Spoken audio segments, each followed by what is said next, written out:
Hello, I'm David Cadilia, the visual effects supervisor on the prototype. I'm going to be showing you how James and I did some of the effects for the film.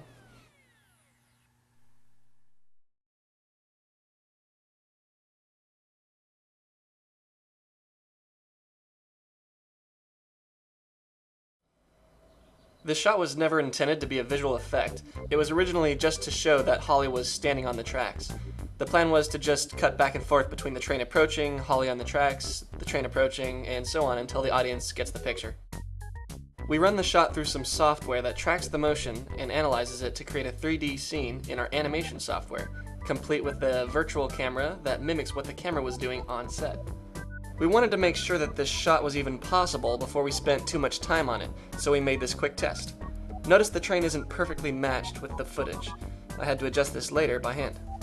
When modeling the train, I created this quick video to see how it was looking. The reflections helped me see if there are any imperfections that would otherwise be hard to see.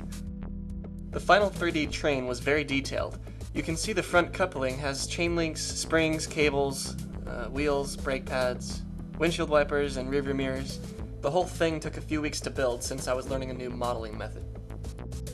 This is the 3D scene with all the environmental objects that will be reflected and cast shadows on the train.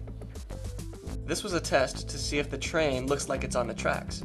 It's not perfect. The tracking software got the camera's lens perspective wrong, so I zoomed it out and made adjustments to put it back on the tracks. Here's the train's wireframe. I simplified the train's geometry for this so the lines would be easier to see. These are some of the images I used to paint the train and make it look real. James took pictures of stuff like metal, drips, scrapes, graffiti, rust spots, bird crap, and other reference. These tests show if the train is reflecting its environment, that shadows fall in the right place, and if textures are looking real. 2 weeks before the film's premiere, we were in Toronto, Canada for a friend's wedding, and we were doing these tests and making adjustments on our laptop in coffee shops and on the flight home. The shadows for the ground and fence were created separately and combined later. This allowed me to paint where the ground shadow would be visible through the sunlit fence and make the fence shadow only appear on the fence posts. Radiosity is Lightwave's term for light occlusion, replacing the sunlight, which overpowers light occlusion in the real world. And James reminded me that the train should be reflected in the rails.